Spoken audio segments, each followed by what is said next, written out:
Ano nga bang kabutihan? Ang kabutihan ang simula ng lahat.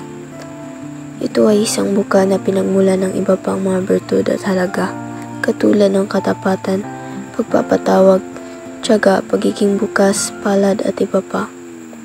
Upang makagawa ka ng kabutihan para sa kapwa, mahalaga na taglay mo ang kabutihang loob. Sa nagniningning mong mga mata, ika'y isang bituin na nagmula sa langit.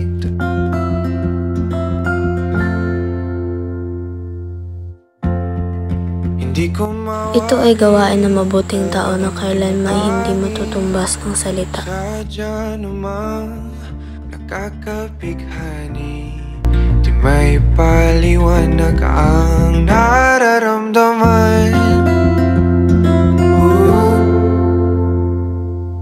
Namumukat kadang Respetuin mo sila, pahalagahan at mahalin tulad ng pagmamahal mo ng iyong sarili. hawakan mo ang aking kamay, o para luman, ika'y akin ng tatalin sa di mo inasahang. Ang pagtulong sa kapwa mula sa tunay na kabutihan ay masasabing tunay na kabayanihan.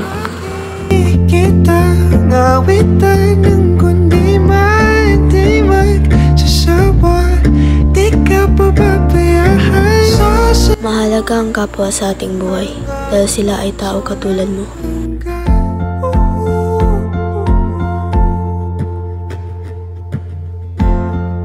Sa pagpapakita ng mabuting gawain, kahit maliit man ito, sumisilip ang itinagdanang may wagaan.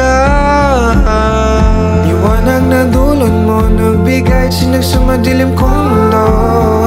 Ibang-iba ako kapag ikaw na pagkagandang tumulong sa tao o kahit hayop man ito. na para ba sumasang-ayon sa atin ang kalawakan. Namumukat kadang aking ligaya sa tuwing ika'y papalapit na. Maraming mga mabuting gawain sa kapwa na dapat tularan. Tulungan nawa tayo ng Diyos na laging piliing mahalin siya at ganap na paglingkuran ang ating kapwa kahit ano pa ang halaga nito. Di mo inasahang paraiso.